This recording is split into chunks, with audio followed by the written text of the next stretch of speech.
This is Washington, D.C., and in the files of the Central Bureau, there is a story so strange in its implications that it defies ordinary classification. It is the story of a handful of people who, in the course of one desperate night, held back a wave of panic and pandemonium. It began after sundown, time 7:15. As Flight A Coast Patrol from Travis Field was returning to base.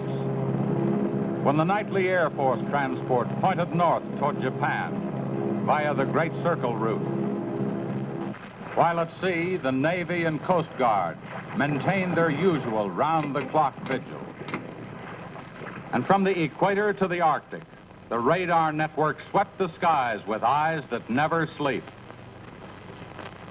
Time 7:19. An unidentified object was picked up 200 miles southwest of Point Barrow, Alaska. 7:27. Unidentified object confirmed at Fairbanks, Alaska. Heading south-southeast, 170 degrees. Height, 75,000 feet.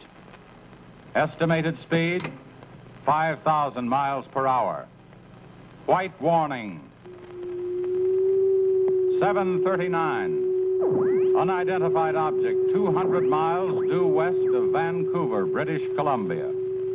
Course 170 degrees. Height 60,000 feet. Estimated speed down to 3,600 miles per hour. Yellow warning. 7:54. First interceptor flight airborne. Point of interception, 80 miles due west of San Francisco, California. 7:55. Unidentified object past point of interception. Red warning. 8:11. Morro Bay, California. Height, 50,000 feet. Estimated speed, 2,000 miles per hour. 8:15. Santa Monica, California. Height, 10,000 feet. Speed, 1,200 miles per hour. 8:18. All traces of unidentified object gone. Red warning lifted. By 8:25 at the Los Angeles branch of the Communications Commission, reports of strong interference with radio and television reception began to pour in from the beach area. The monitors went to work immediately. Mobile units were ordered to converge on the vicinity of the disturbance. Pinpoint direction finding devices began to trace the trouble to its source.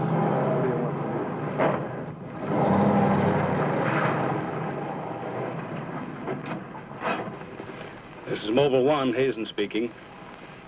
We're at Ocean and Beacon Way, interference strength 2, bearing 27 degrees. Over. Mobile 1 from center, roger. Over. Mobile Center from Mobile 7, over. Go ahead, Mobile 7. This is Mobile 7.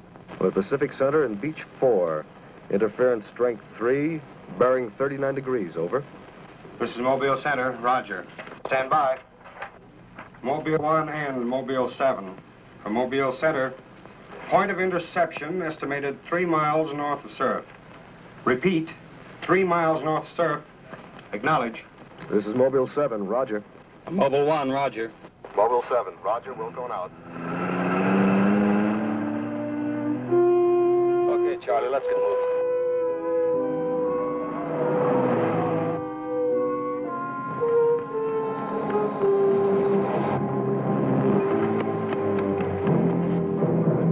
Yes, what is it? Take me to a phone quick. I need an ambulance. What's the matter? My husband and Pete out there in the picnic grounds just above the beach, they've been hurt. Well, this is the communications car. I'll phone it in from here. I'm Mobile 1 to Central, over. Did you make that out, Charlie? Not a word. I'm Mobile 1 to Central. I can't reach you. Repeat. They must be getting us all right. I'm Mobile 1 to Central. Have an ambulance sent to beach at Surf. Emergency. 2 men hurt. Acknowledge. Roger and out. I'm sure they'll be here soon now. Tell us what happened. Oh, this man, he just kept coming at us. It was awful. Who? I don't know. He was wearing a suit like a diver. Hurry, please. They're hurt. Charlie, you better wait here. I'll go down and take a look.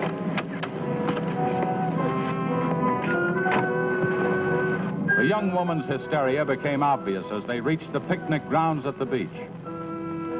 There was no sign of the mysterious intruder, and little could be done for her husband and their friend until the ambulance arrived.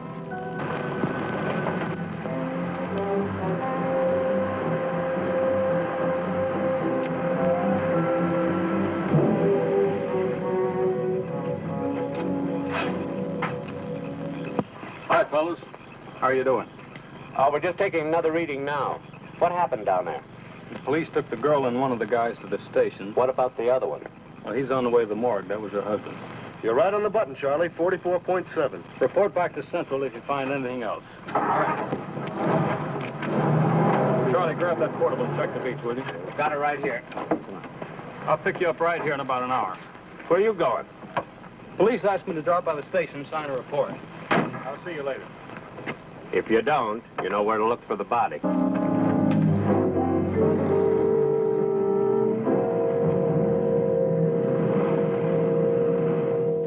Like I said, we were just starting to eat when we heard something tracking through the sand toward us.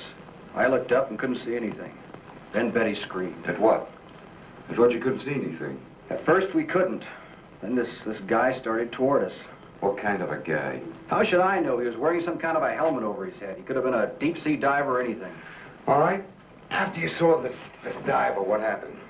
Well, we jumped up. Ed, that was Betty's husband, yelled at him to stop.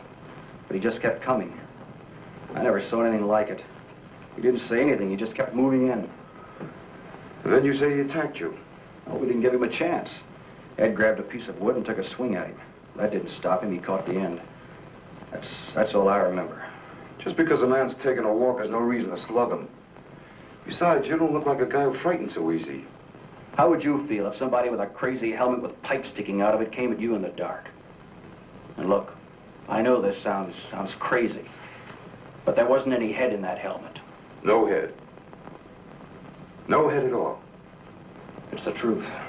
I think you need some coffee. I don't want anything. It's all the same to you, Lieutenant. I've got to pick up one of my men at the beach. Okay, thanks for coming down, Hazen. Hope I didn't put you out. No trouble. So long. You too. All right, let's start at the beginning. How well did you know the dead man? And his wife? Betty and I went to school together. I knew Ed a year. How long were they married? About a year. Wasn't her husband a little older than she? I don't know. But you said you and Mrs. Evans went to school together. And you never discussed anything personal with her? She did mention he was older, yes. How much? 15, 20 years. What difference does that make? That wasn't too hard now, was it? Where do you live? 629 and a half East Palm Court. Why? That's where the Evans live, isn't it? Yeah, I board with them. You do, huh? Now, Mrs. Evans is a good-looking woman. What are you trying to say?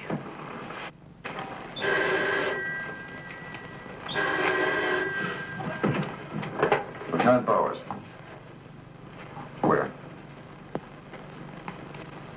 Yeah, I got it. I'll leave right away. Keep it on a murder. Near the beach. Keep an eye on this guy until I get back. What are you? You'll stay right where you are. At least until Mrs. Evans feels well enough to talk. What do you want from her? Oh, I just want to see if your story checks with hers.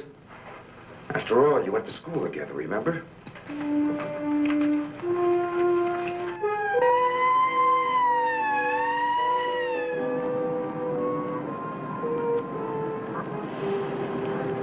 You say there were no witnesses, huh? None yet. Anything missing? I don't think so. The cash register wasn't touched.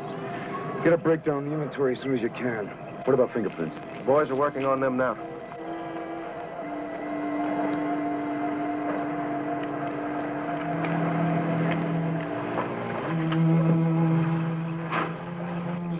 late. What kept you so long? The lieutenant asked me to hang around a while. Well, what's the score? And looks like one of those things. Pretty girl, older husband, young boarder. Kid claims some guy without a head knocked the old man off. You don't say. Anything else? Yeah, he had a diver's outfit with horns. No. He's going to have to do better than that. How are we doing? I took a reading about 10 minutes ago. The radiation has gone out with the tide. What about the radio phone? It's working fine again. I just got a call from Central. They said Mobile 7 picked up some new trouble northeast of here. Here we go again. Hop in.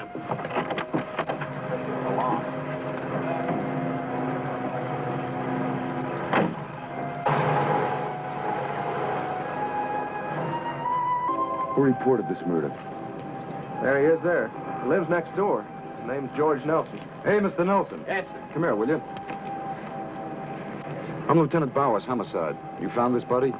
That's right. He must have just locked up for the night when this happened. How do you know that? Well, he usually does around this time. What were you doing here? I was sitting home watching the fights on TV, and all of a sudden the thing started acting up. What has that got to do with it? Well, you don't know this set. You know, it wouldn't work at all when I came home to supper. Then all of a sudden it cleared up fine. So I thought, well, I'll get set to look at the fights again, and all of a sudden out it goes again. So I thought maybe the battery station down here was overcharging the circuit, and so I came down to take a look, that's all. Hey, don't you ever quit work? What's up this time? Another murder? What are you doing here, Hazen? Same as before. Still trying to track down that signal interference. Say, does that stuff work on TV, too? Well, it has been for hours. What'd I tell you? What's the matter? Seems to set one on the blink. Well, at least we know we're on the right track. How'd you make out with that boarder? He's still sticking to his story. The guy had no head. Well, I'll be seeing you. So long. Right. Come on, Charlie. Hey.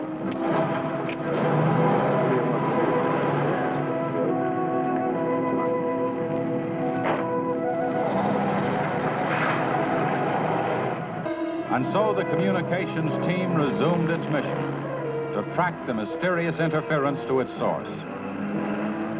Via accurate readings taken at regular intervals by stationary and mobile units, it was determined that the disturbance was moving in a northeasterly direction.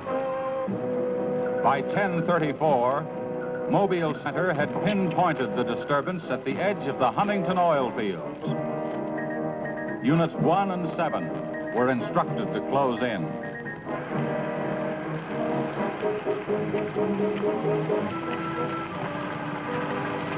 Hey, Charlie, do you see what I see?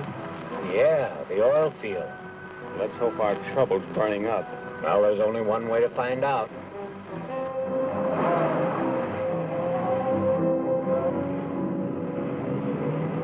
Look, Sarge. 2 murders and an explosion in one precinct is big news. Now, come on, you can't pin it all on the young boarder. Or can you? Very funny. Yeah? I'm Hazen of the Communications Commission. Oh, the lieutenant's waiting for you. Thank you. Where's the wheel? You heard the man, Communications Commission. Tell me, this kind of interference happen very often? Never anything like this. It's on the move all the time. I mean, some ham with a transmitter in the car. It's not a transmitter. We don't get a definite disturbance, just interference. And you have no idea of what it is, huh? Not yet. How are you making up? Not so good. You were here when I questioned that boy about the murder at the beach. Did you get anything more out of it? Yeah. Come on with me. You might want to see this.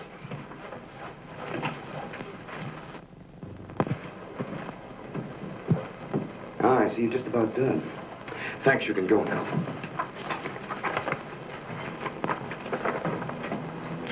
Are you sure this is what the man looks like? What do you say, Betty? Well, just about, only I think the tubes were a little lower down. And you still insist there was no head inside the helmet? I'm positive there wasn't. What about you? Well, it was dark. I couldn't swear to it. Thanks, that'll be all. You mean we can go now? Yeah, for the time being. Just stick close to home. I may want to see you again tomorrow. We'll be there. Come on, Betty. Kind of changed your mind about those two, haven't you? Yeah, I guess I have. Hey, look, bring in the old man, will you? Don't tell me you believe this story about this whatever it is. I know it sounds as phony as it ever did. But, oh, sit down, will you please? You're the watchman at the Huntington oil fields? Oh, yes, sir. I've been with the company for over 22 years, sir. Yeah. Will you tell Mr. Hazen here exactly what happened? Well, sir, like I said before, I was just closing the gate for the night when I saw this fella coming up. I was never so scared in my life. Yes, go on. Well, it wasn't the man so much as the suit he was wearing. Well, he wouldn't stop when I hollered at him. He just pushed his way right in there through the gate and walked right up to the tank. Now, you carry a gun. Did you try to stop him? Oh, well, he was much too close to the tank. I was afraid to shoot. So I thought I might call for help. And just as I got to the shack, the tank blew up. Oh, you should see the sight. Yeah, sir, can you give us a description of this man? How would you say he was dressed? Well, sir, like I said before, he wore a sort of flyer's not outfit with a helmet attached to it. How tall was he? Oh, he was a giant of a man. And he had tubes sticking out of that thing, that helmet he wore. Can you tell us what his face looked like? Well, sir, though he got pretty close to me, I could swear the man had no face. Now, if you saw this man again, would you recognize him? I mean by his outfit. Oh, I'll never forget that sight if I live to be 100, sir. Would you say this is the man? Wait, sure, that's him. Thank you very much. You may go now. All right, sir. Thank you. Well, Hazen, what do you say now? Beats me. The descriptions check all right. This could be some kind of flying suit. High-altitude equipment. Yeah, that's what I've been thinking. Well, how do you explain that stuff about the missing head? No, we can discount that. These people were frightened. It was night. Nobody really took a close look at it. I guess you're right. But whoever he is, that outfit doesn't look like one of ours. Of course, he could have been dropped by parachute. You mean sabotage? I think we better wire a report to Washington and see what they say. Oh, you can use our teletype. I'll tip off the only police to be on the lookout for something unusual. Hey, wait a minute. What about the press? Oh, I don't think they know too much now. We better keep it that way for a while at least, till we find out whether our friend is still around here. Well, if he is, I think we can find him for you. My hunch is that he's carrying something around that's causing all this disturbance, whether he knows it or not.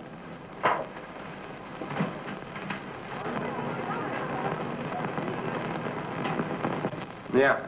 Kill that page 1 lead. They let the boarder and the girl go. Hmm? How do I know? Maybe the lieutenant thinks that the guy in a flying suit knocked off the husband. Mm-hmm. Nah. No, not a chance. Not a chance of an exclusive on that picture. They're making a blanket release in the morning. Hmm? Oh, there's a guy from the Communications Commission in there now. Yeah, I'll call you back later if there's anything new. Okay.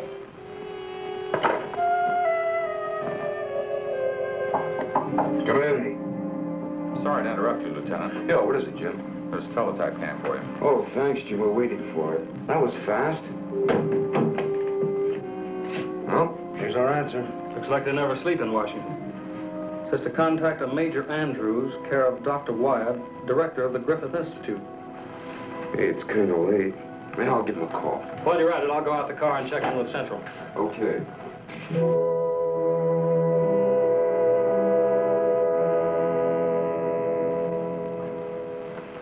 Well, that's the story up till now.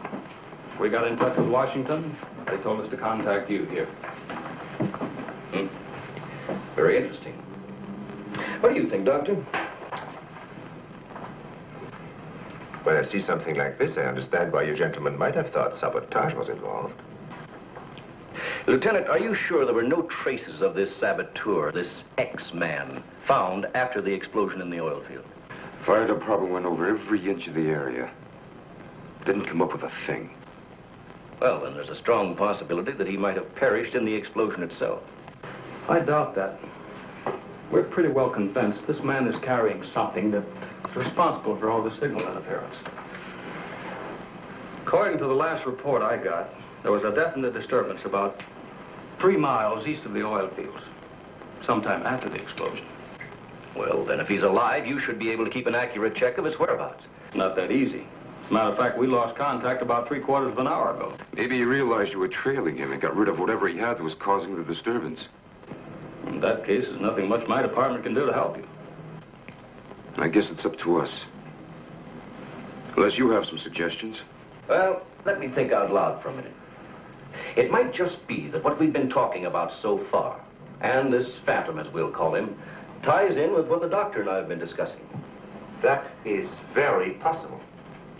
I don't know whether you know it or not, but somewhere around 7:30 this evening, our radar networks picked up an unidentified object off Point Barrow, Alaska. They traced it clear down to Santa Monica before they lost it. Santa Monica. That's where we first picked up our radio interference. Yeah, right at the scene of the murder. Well, then, if all these things tally up, we've got some idea of how our man got here. You mean that he came in some plane?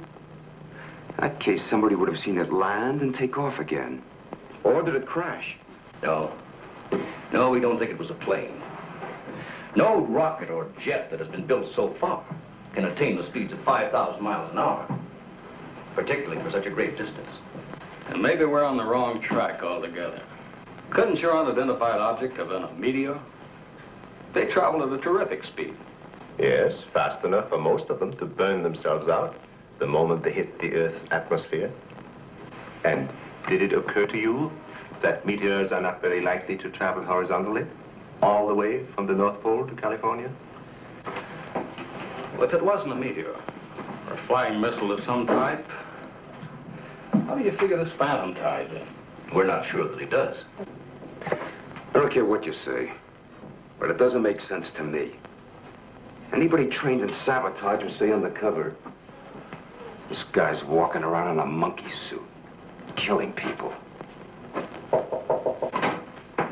Excuse me, Dr. Wyatt. Is there a Lieutenant Bowers in here? Oh, yes. What is it, miss? There's a Mr. Wakeman from the Chronicle here to see you. Wakeman here? Now, what does he want?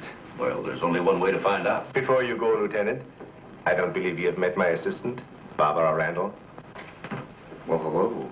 Hello. It's Mrs. Randall, Lieutenant. I'll be right back.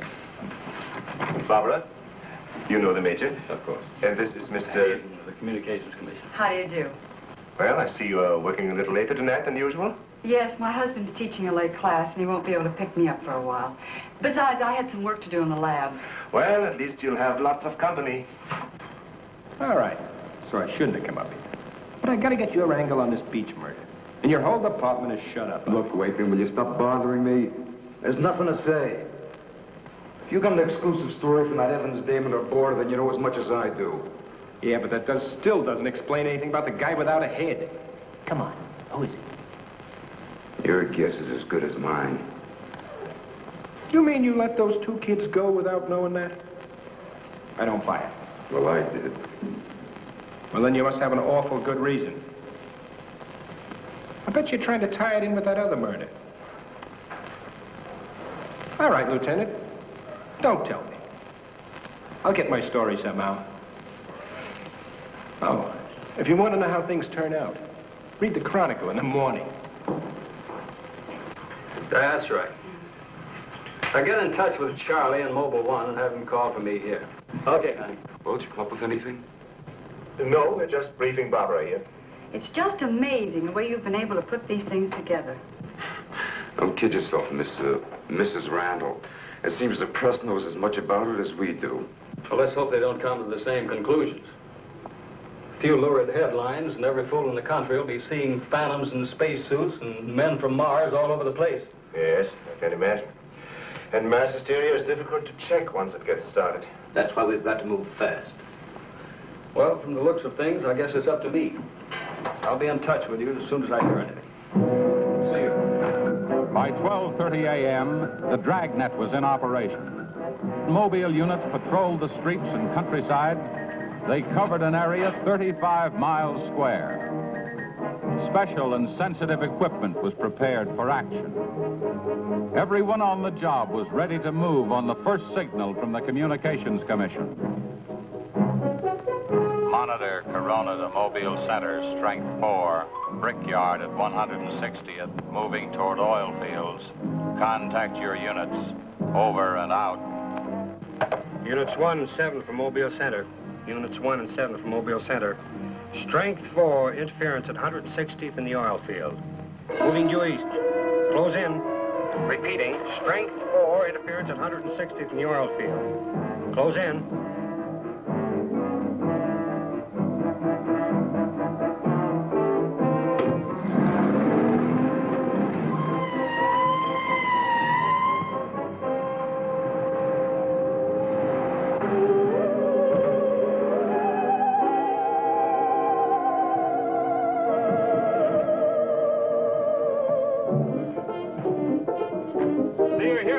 Just got here, trying to set this up.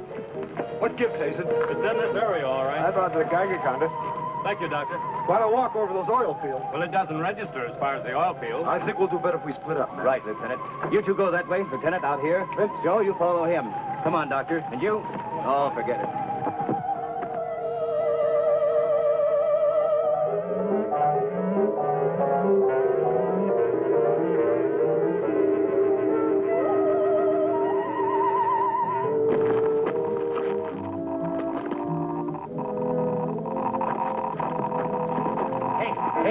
Look at this. Yeah, points this way. Hey, Joe. Joe.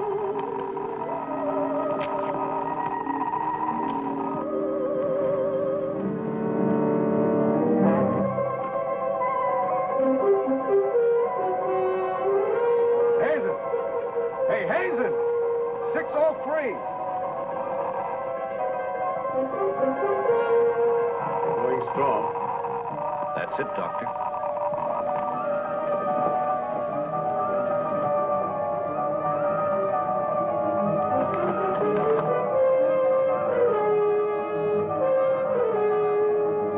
It's leading this way. Come on.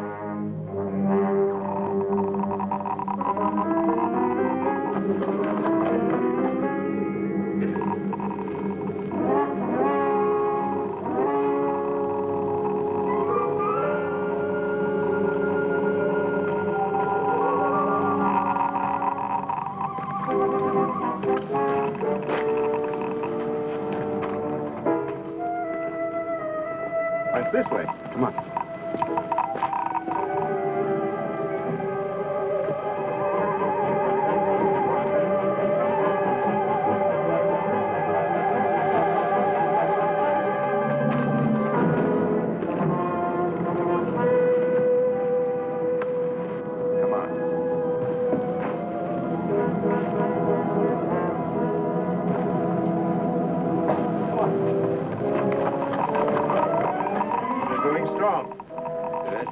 That's right. Checks with me. Sure does. He's here. We saw him. There he goes. Come on! Fred. It's gotta be around here somewhere. Yeah, we gotta get on the roof. Vince, go get a ladder. Look out! Let's cut him off! Come on. Around here.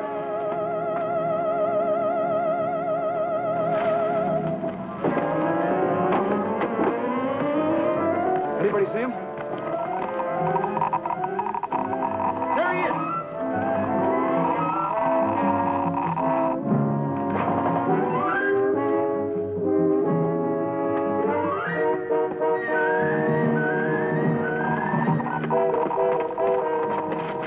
Cut him now. We'll give you 10 seconds to come out of there, starting now. 1, 2, 3, 4, 5, 6, 7, 8, 9, 10. We're going in. Up to you guys cover the door. Come on.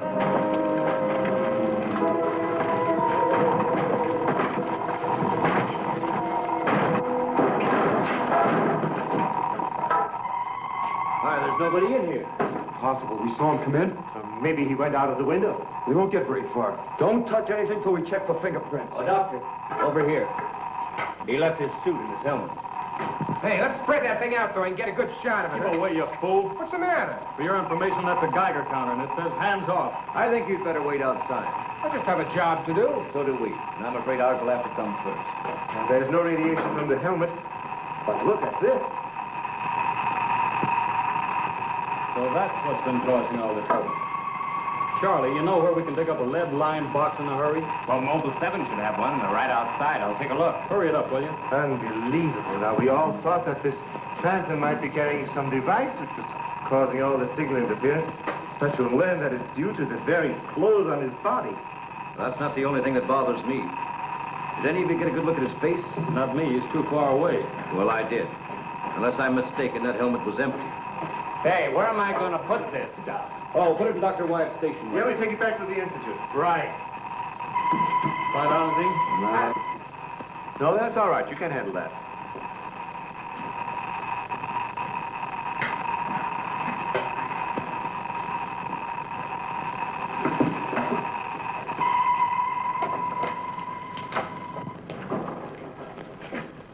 Any luck? Not a sign of him. The boys are still searching the grounds. For what? Nobody knows what he looks like without that outfit. I'll bet on that, Major. The reporter got a flash picture of him, and I just happened to borrow that film. It's on its way to headquarters right now to be developed. Good. Send us a print as soon as you can. Sure. Lieutenant, are you sure you don't want to come with us? We want to make a few tests at the lab. I'd like to, Doctor. But you know the situation. I gotta get that guy. Let me know how you make out, will you? Yeah, we'll do that, sure.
We were just on our way home when we saw you drive in. Good evening, Barbara. Hello, Bill. I see we got here just in time. Anything new?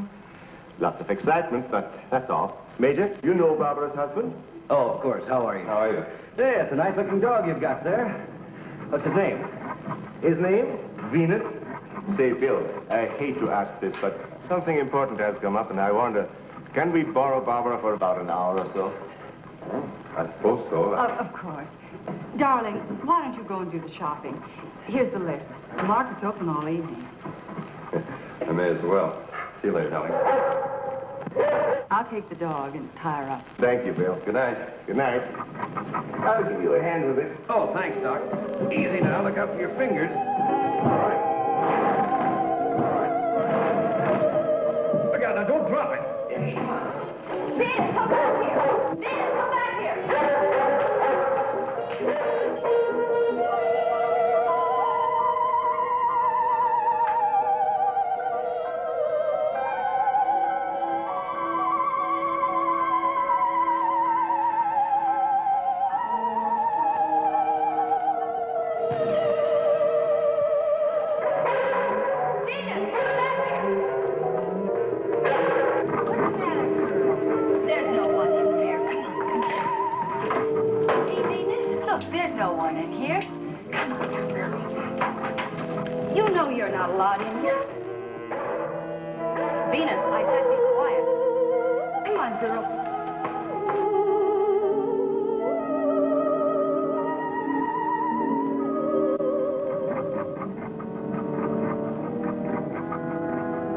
Now, you stay right here, Venus, and I don't want to hear one sound of it.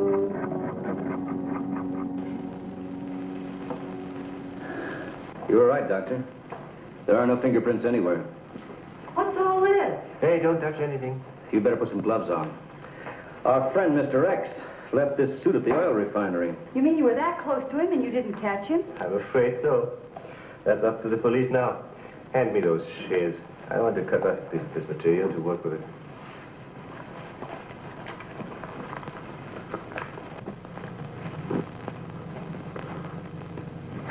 Say, you better have those sharpened. But I just bought them. Well, Here, try this knife.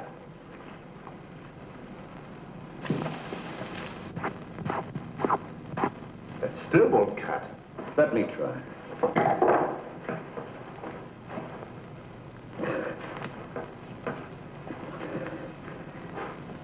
This stuff is tougher than nylon. Why don't I try it over a Bunsen burner?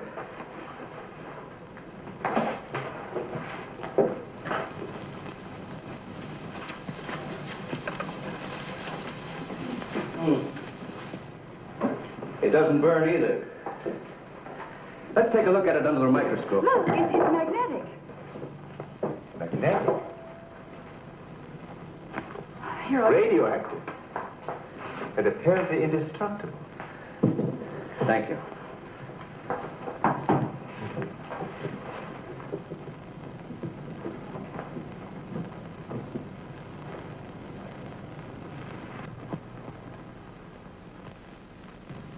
What's the matter? You tell me. Take a look at that weed.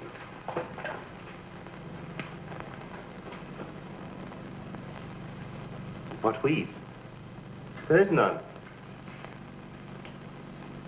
This material is one solid mass. May I see it?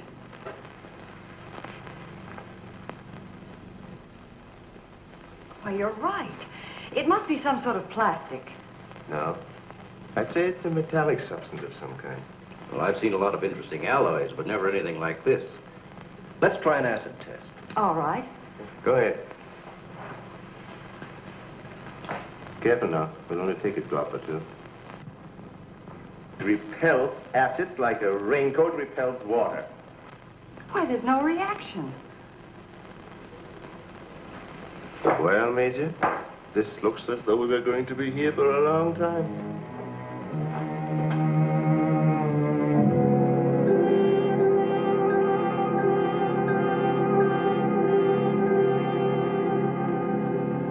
Now we have it. The helmet is not radioactive. The suit is.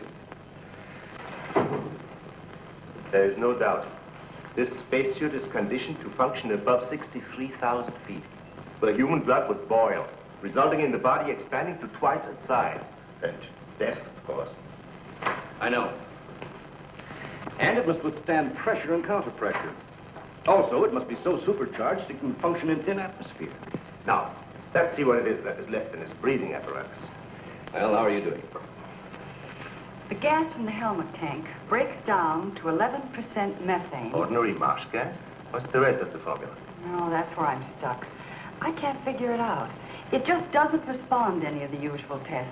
Well, how could anyone exist on that combination of gases? You and I couldn't. But apparently someone can. Oh, Doctor, are you trying to say that our X-Man doesn't breathe oxygen and hasn't the metabolism of a normal human? I really don't know.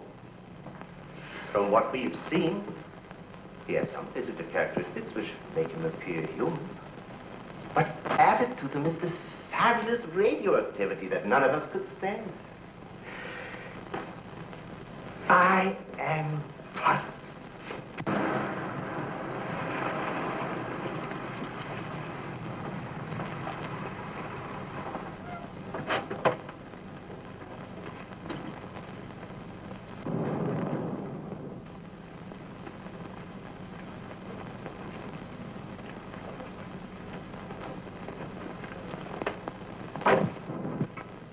I think the answer lies right here in this helmet.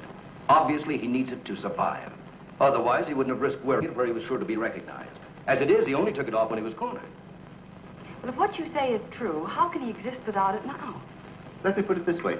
It's like a patient in an iron lung. Sometimes one can be removed for hours at a time without any ill effects. Exactly. And I think the same principle applies here. And that means sooner or later, he has to get his breathing apparatus back or die. I don't understand. Well, I've got an idea. If we were to return this whole outfit to where he left it, he might be tempted to come back for it. Dr. Wyatt speaking? Yes, he's here. No, thank you. Hello, Major. Still at it, huh? Mm-hmm. No, we haven't got a thing, no. The picture? Yeah, hold on. He says the picture the reporter took of our man didn't come out. I was afraid of something like that. The radioactivity must have burned the emulsion. Hello. No. No, we didn't find any fingerprints at all in his clothes. Did you find any? Oh, too bad. Hello? Will you wait there, please? We don't know what to make of this either. Have you heard from the communication boys yet? Well, let's hope they turn up with something. Major, excuse me. Hold on a second. Yes? It's Mr. Wakeman of the Chronicle. He insists upon seeing you. He does? Where is he? I told him to wait in the lobby. Good. Hello? And it's our friend from the press is here.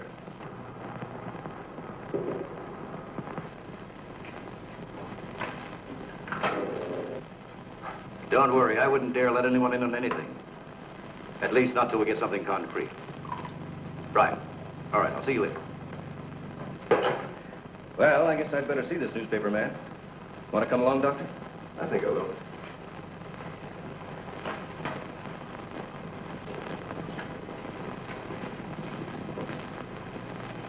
Oh, hello. Remember me? Certainly, yes. A nice lot of gadgets you got here. We think so. What's on your mind? Well, I was wondering if you might let me take a couple of pictures of that suit you brought up here. I'm sorry, we can't do that. Oh. Well, now, look, I got a wonderful picture of the guy running in the shack, and the lieutenant stuck his nose in my business, and what do I get? A blank.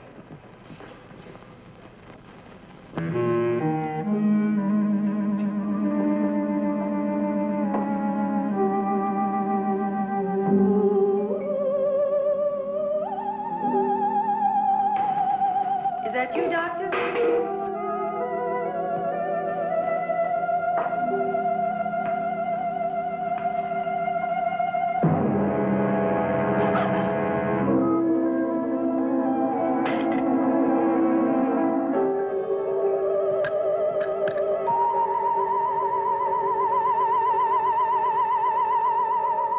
Well, you must have some lead on this guy, otherwise you wouldn't have brought that suit up here. Well, let's just say we were curious.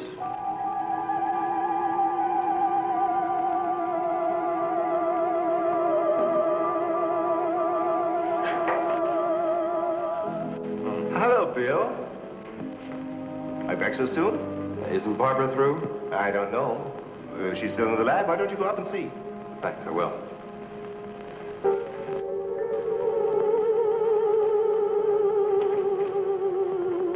Barbara?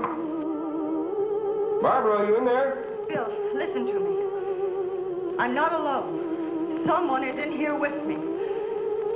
I can't see him. He locked the door and has the key. I'll break the door down. No, Bill, don't, please. You better get help. You mean I've come all the way up here for nothing? I'm afraid so. Good night. Yes. Good night, Mr. Wakeman. Good night.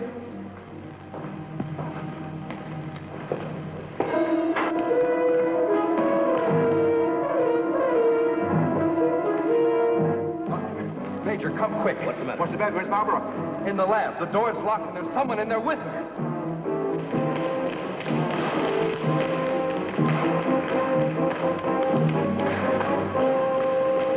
I thought you said the door was locked. What? She's gone. Oh, cover the main entrance. That's the only way anybody could leave. I will. Well, in that case, we would have seen her on our way up. Well, then she must still be in the building. We'd better split up. I'll take the roof. Barbara! Barbara! Barbara! Barbara!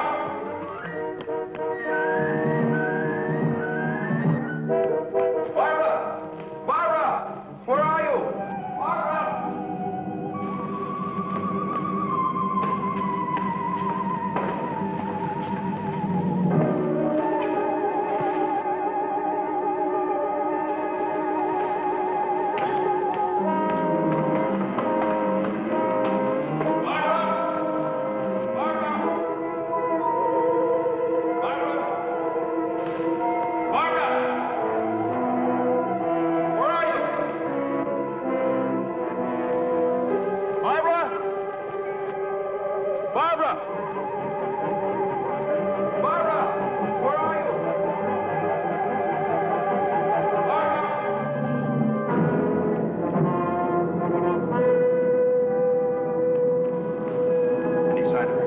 Not yet? She must be around here someplace. Now, you stay here. Watch the main entrance. And I'll check the basement.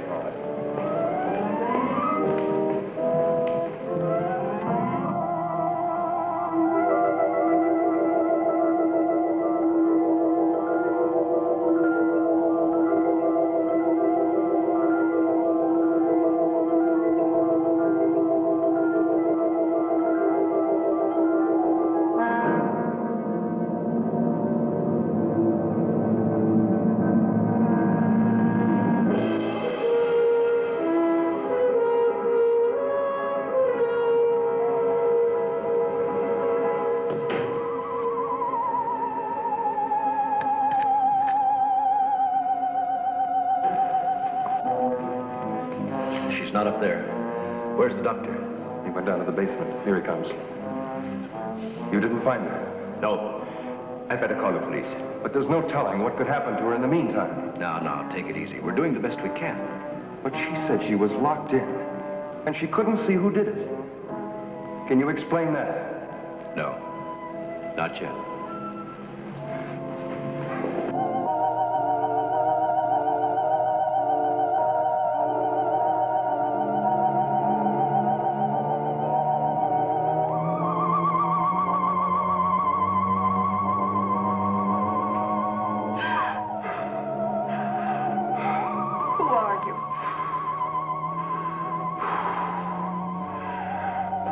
Don't come near me.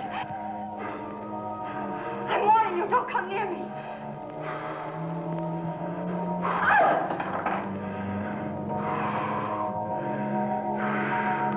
Don't!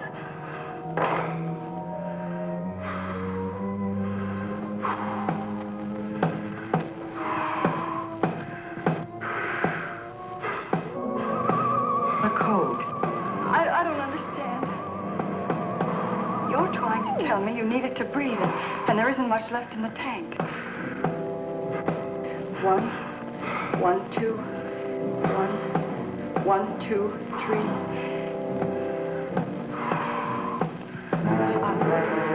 I'll write it down.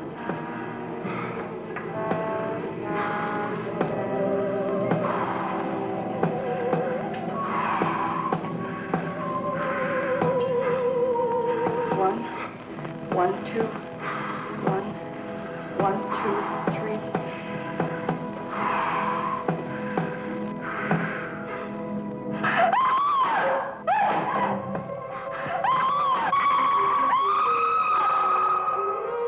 In the lab.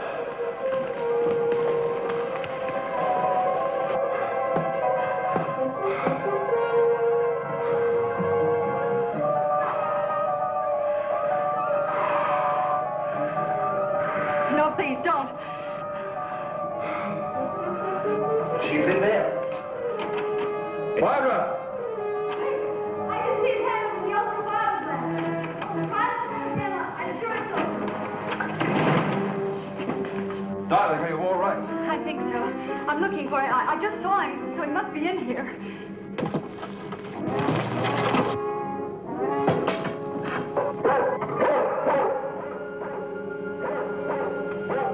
Steady feet to the ground. He would be killed. I'd better go.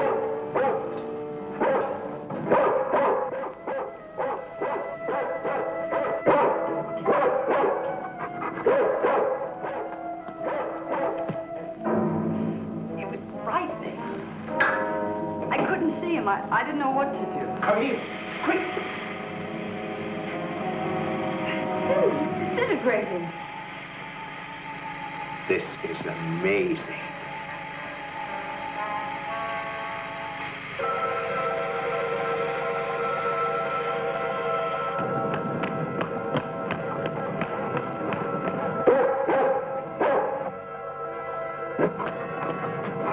Now, quiet down, Venus. Quiet down. Down.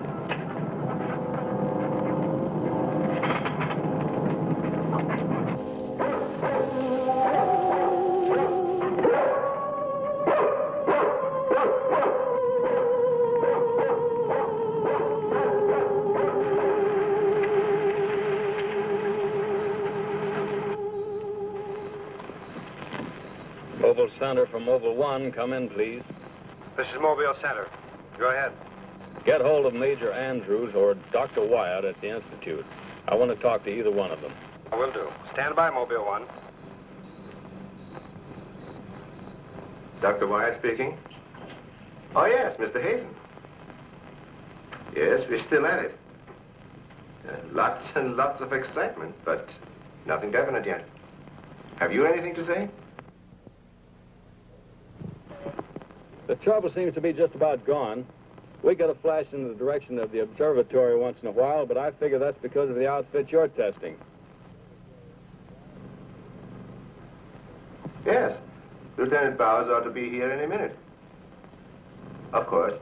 How long will it take you to get up here? Good. See you then.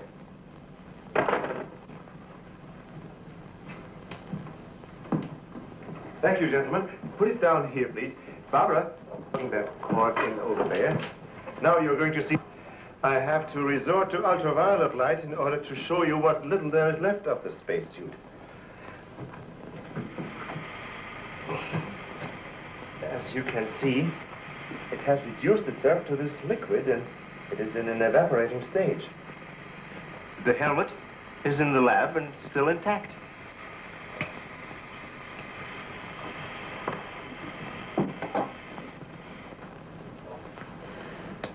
This is amazing.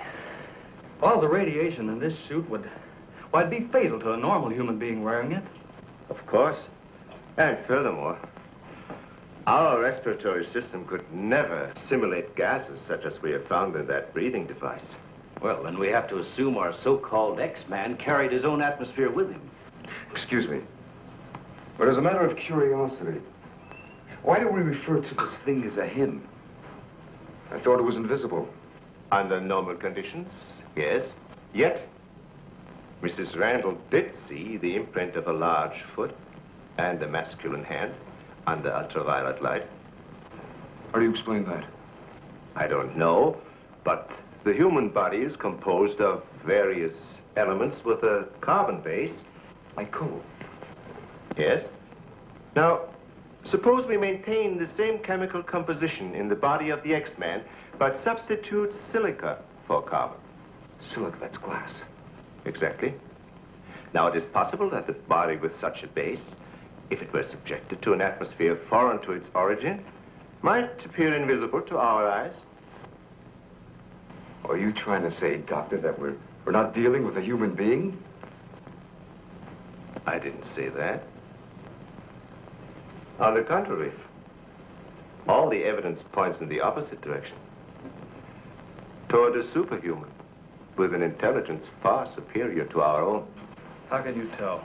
First of all, Mrs. Randall saw that he has a hand with digits like our own fingers and a thumb opposing. That alone is a sign of intelligence. And he comes from a civilization that has developed adequate space transportation to enable him to travel to Earth. We have nothing yet that can reach even another planet in our own solar system. That could account for the unidentified objects picked up by radar a few hours ago. My theory is that the spaceship, or whatever it was that he came in, operated on the principle of magnetic rather than atomic propulsion, and that somewhere in the outer limits met with a condition where the Earth's gravity pulled it down and it fell into the ocean, and that he managed to save his life and reach shore. You really can pick up any type of communications interference, no matter how weak the signal may be. Sure thing. We were on his trail from the minute he left the beach. I never knew you carried such sensitive instruments in your car.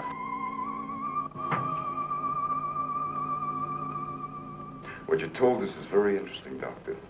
But I've got to make an official report to headquarters. Are you willing to be quoted that the criminal we're after is a creature from another world? All I can say is, we know that our Earth is not the only planet capable of sustaining life in one form or another. You can quote that. All I've got to go by is some footprints in a hand. That isn't much. No fingerprints, no description, no nothing. And we're after a killer. Has it occurred to you that our X-Man has no apparent motivation for his acts, and might therefore not be an intentional criminal at all? You have a point there. Hey, wait a minute.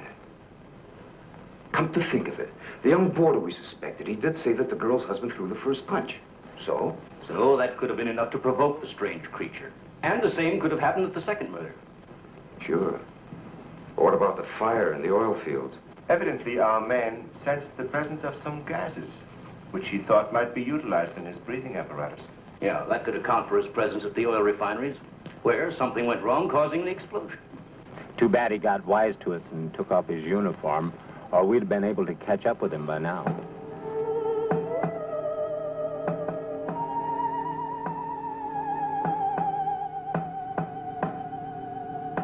No, he didn't utter a word. But I'm convinced he was trying to convey a message to me. He kept tapping out a code. I wrote it down. Let me see that, please. Doesn't make sense. Well, it may be based on some mathematical system we know nothing about. But he was trying to tell us something. Why did he run away?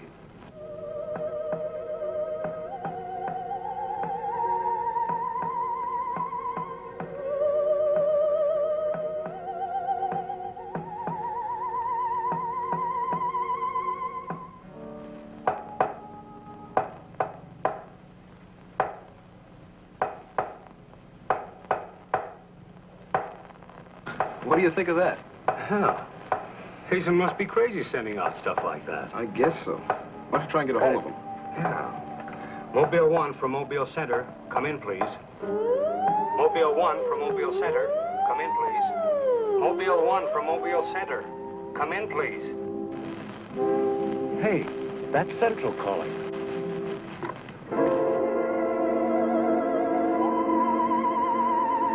You better stay here by the car. I'll go tell Hazen.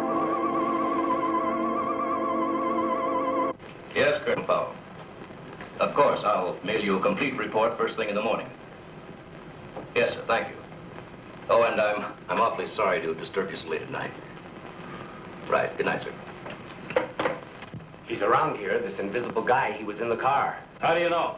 I was talking to Randall outside when I heard Central calling. Before I could get over to answer, I saw the door open and shut by itself. He's desperate. For all we know, he could be trying to send a distress signal to his home base, wherever that is. Well, let's hope he doesn't get through. We've got enough problems with just one of those guys. Well, at least we know he's around in the vicinity, and it's obvious what keeps him around. Of course. He's got to come back for what little gas there is left in his helmet. And when he does... Oh, please, the most important thing is to take him alive. If we can only make each other understand, there's no telling how much science can profit. I'll go along with that, Doctor. But I've got to make sure that once he's cornered, I'll be able to hang on to him. I think we're all agreed on that. All right, good, then we must see it from his angle. He's in an alien world. No doubt we are as frightening to him as he is to us. Now, the most important thing, then, is to keep calm at all costs and do nothing to provoke him. Immediately, a simple plan to trap the Phantom went into operation. All obstacles to his entry were removed. To erase any possible suspicion, the doors were left unguarded, and inconspicuous electric eye equipment was set up. All this was connected to a makeshift control board, which would immediately signal the exact location of the trespasser. Now, there was nothing to do but wait. The one road leading to the Institute was blocked off to make certain no outsider would upset the plans or interfere in any way. What's the big idea? Sorry, nobody's allowed through here. Who said so? Lieutenant Bauer's orders. Oh, is he up there? He might be. Well, you get word to him that Joe Wakeman of the Chronicle is here. Sorry, bud, I can't leave. Oh, what about them over there? Hey, you over there. Me? Yeah. Aren't you the guy from the communications outfit? Didn't I see you down at the oil fields a couple hours ago? What of it? You got anything to do with this? Well, you'll have to ask Lieutenant Bowers about that. How can I if he won't see me? That's a good question.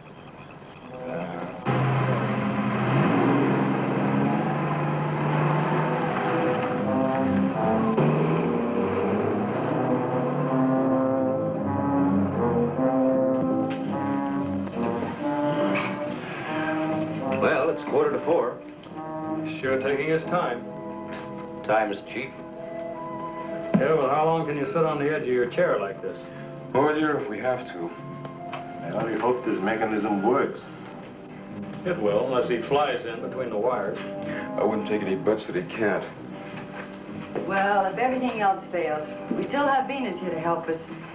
You know, I'm certain she sensed his presence before. That's why she carried on so.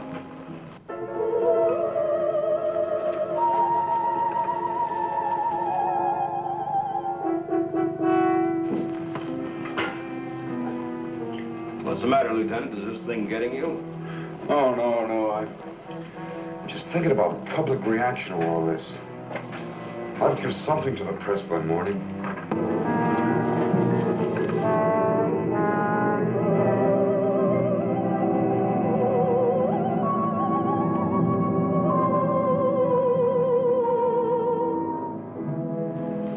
You know, ever since I was a kid, I wanted to be a pilot.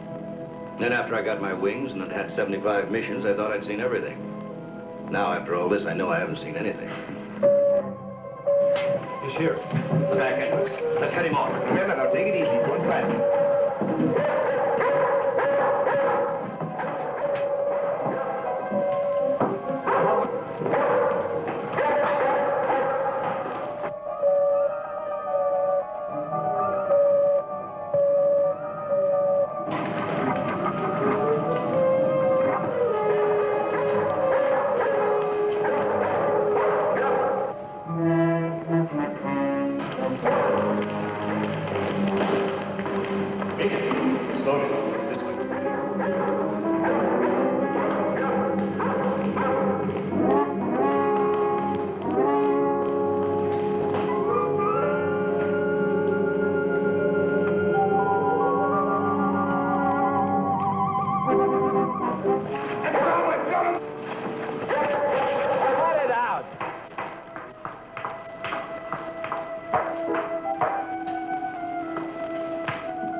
Trying to do? Well, it's the reporter. Yeah, it sure is. What's going on around here? You guys crazy?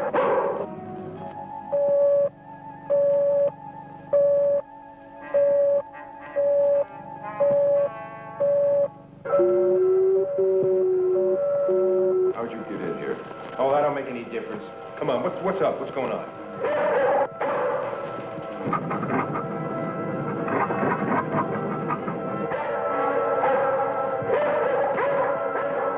Lieutenant, you better tell him. I'll reset the wires.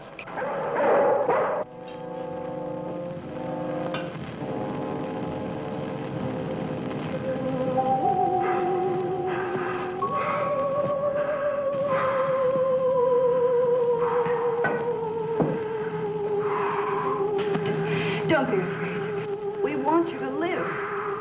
Don't you understand? Can't you speak? Can't you say something? Anything in any language?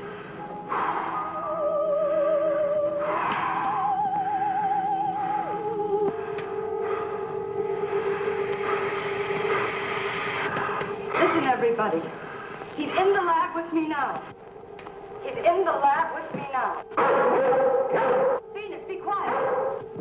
The door is unlocked. Hurry. He's having trouble breathing. I don't think he can last much longer. And please, don't let Venus get at him. And walk in quietly. Quiet, Venus.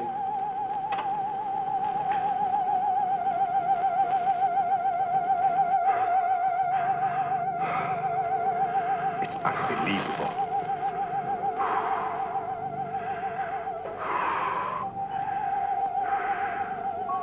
You see, there's nothing to be afraid of. Nobody wants to hurt you. I've tried to reason with him. I feel he understands, but he can't speak. Wait a minute, I'll try his code. I think I remember it right.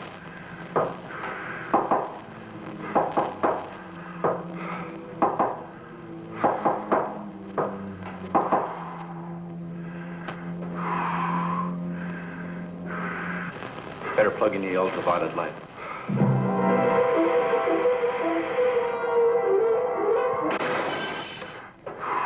Oh, you scared him.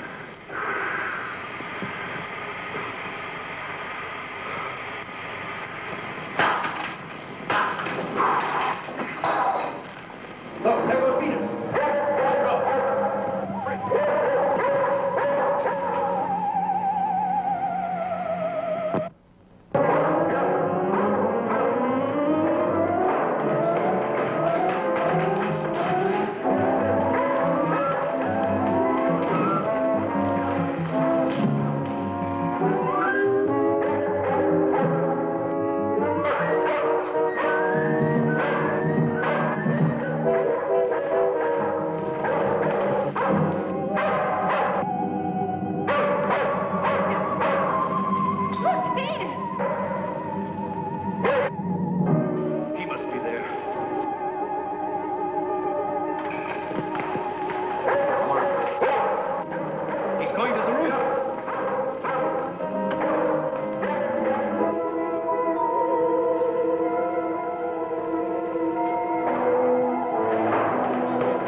up the ladder. Take this. I'm going after you.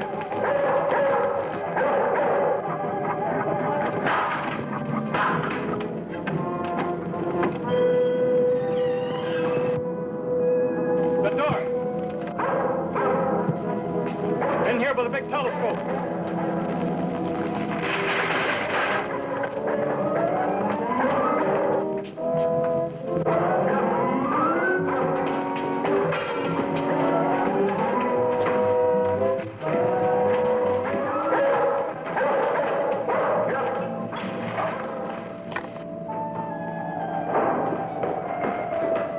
Close the dome. The switch is over there.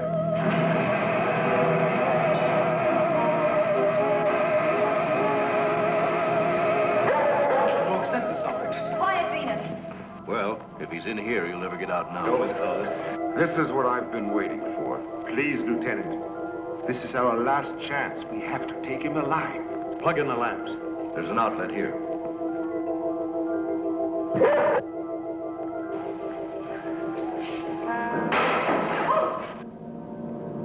He must be up there.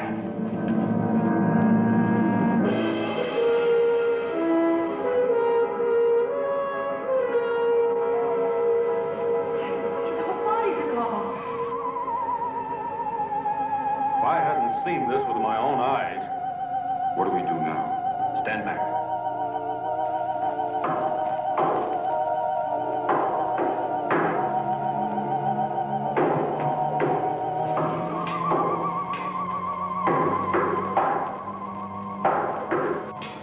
Amazing. This code again. Look. He's trying to speak, but no sound is coming out of his mouth. Look at Venus. She acts as though she hears him. Yes. Dog can hear sounds that we can. His voice must be beyond the range of the human ear. Maybe he's screaming. He's suffocating. The glow, it's almost gone.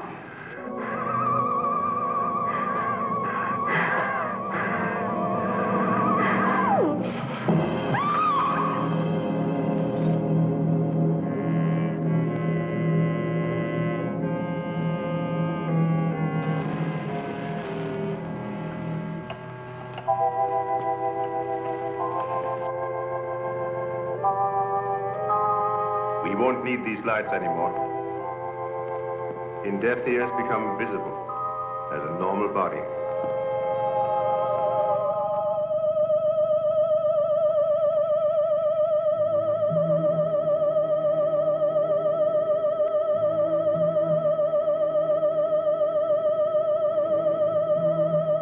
Look.